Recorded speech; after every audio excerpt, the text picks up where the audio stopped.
First Chronicles chapter 18. After this, David defeated and subdued the Philistines by conquering Gath and its surrounding towns. David also conquered the land of Moab, and the Moabites, who were spared, became David's subjects and paid him tribute money. David also destroyed the forces of Hadadezer, king of Zobah, as far as Hamath, when Hadadezer marched out to strengthen his control along the Euphrates River. David captured 1,000 chariots, 7,000 charioteers, and 20,000 foot soldiers. He crippled all the chariot horses except enough for 100 chariots. When Arameans from Damascus arrived to help King Hadadezer, David killed 22,000 of them. Then he placed several army garrisons in Damascus, the Aramean capital, and the Arameans became David's subjects and paid him tribute money. So the Lord made David victorious wherever he went. David brought the gold shields of Hadadezer's officers to Jerusalem, along with the large amount of bronze from Hadadezer's town of Teba and Kun. Later, Solomon melted the bronze and molded it into the great bronze basin called the sea, the pillars, and the various bronze articles used at the temple. When King Toi of Hamath heard that David had destroyed the entire army of King Hadadezer of Zobah, he sent his son Joram to congratulate King David for his successful campaign. Hadadezer and Toi had been enemies and were often at war.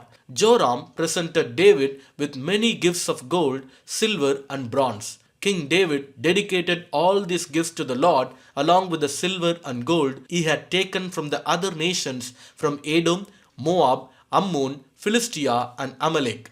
Abishai, son of Zeruiah, destroyed 18,000 Edomites in the valley of Salt. He placed army garrisons in Edom, and all the Edomites became David's subjects. In fact, the Lord made David victorious wherever he went.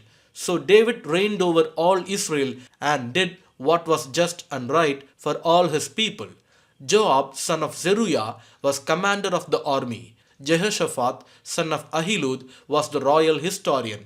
Zadok, son of Ahitub, and Ahimelech, son of Abiathar, were the priests. Seraiah was the court secretary. Benaiah, son of Jehoiada, was captain of the king's bodyguard, and David's sons served as the king's chief assistants. First Chronicles chapter 19. Sometime after this, King Nahash of the Ammonites died, and his son Hanun became king.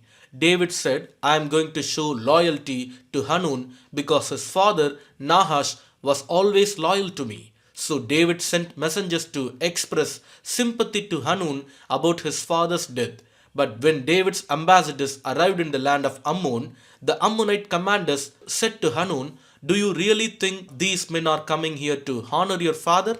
No, David has sent them to spy out the land so they can come in and conquer it. So Hanun seized David's ambassadors and shaved them, cut off their robes at their buttocks, and sent them back to David in shame. When David heard what had happened to the men, he sent messengers to tell them, Stay at Jericho until your beards grow out, and then come back. For they felt deep shame because of their appearance. When the people of Ammon realized how seriously they had angered David, Hanun and the Ammonites sent 75,000 pounds of silver to hire chariots and charioteers from Aram Naharaim, Aram Makkah, and Zobah. They also hired 32,000 chariots and secured the support of the king of Makkah and his army. These forces camped at Medeba, where they were joined by the Ammonite troops that Hanun had recruited from his own towns. When David heard about this, he sent Joab and all his warriors to fight them. The Ammonite troops came out and drew up their battle lines at the entrance of the city, while the other kings positioned themselves to fight in the open fields. When Joab saw that he would have to fight on both the front and the rear, he chose some of Israel's elite troops and placed them under his personal command to fight the Arameans in the fields. He left the rest of the army under the command of his brother Abishai, who was to attack the Ammonites. If the Arameans are too strong for me, then come over and help me, Joab told his brother. And if the Ammonites are too strong for you, I will help you. Be courageous, Let us fight bravely for our people and the cities of our God. May the Lord's will be done. When Joab and his troops attacked, the Arameans began to run away. And when the Ammonites saw the Arameans running, they also ran from Abishai and retreated into the city. Then Joab returned to Jerusalem. The Arameans now realized that they were no match for Israel, so they sent messengers and summoned additional Aramean troops from the other side of the Euphrates River. These troops were under the command of Shobach, the commander of Hadadezer's forces. When David heard what was happening, he mobilized all Israel, crossed the Jordan River, and positioned his troops in battle formation. Then David engaged the Arameans in battle, and they fought against him. But again the Arameans fled from the Israelites. This time David's forces killed 7,000 charioteers and 40,000 foot soldiers, including Shobach, the commander of their army. When Hadadezer's allies saw that they had been defeated by Israel, they surrendered to David and became his subjects. After that, the Arameans were no longer willing to help the Ammonites. First Chronicles chapter 20.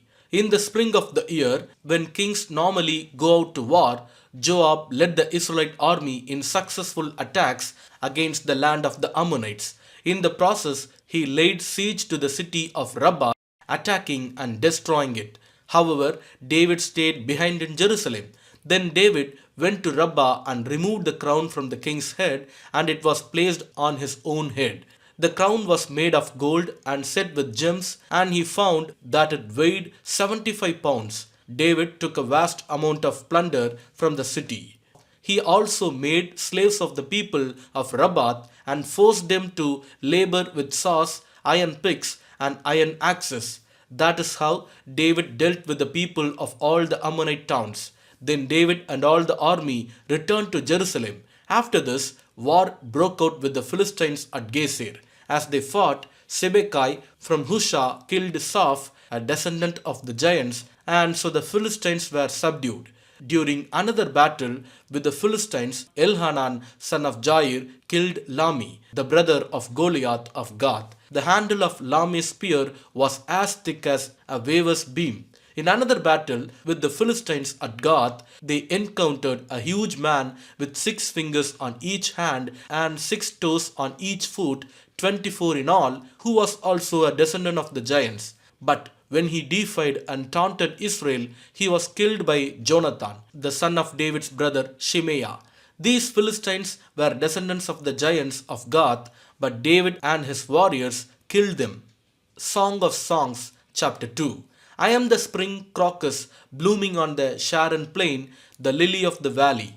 Like a lily among thistles is my darling among young women. Like the finest apple tree in the orchard is my lover among other young men. I sit in his delightful shade and taste his delicious fruit. He escorts me to the banquet hall. It's obvious how much he loves me. Strengthen me with resin cakes, refresh me with apples, for I am weak with love. His left arm is under my head, and his right arm embraces me. Promise me, O women of Jerusalem, by the gazelles and wild deer, not to awaken love until the time is right.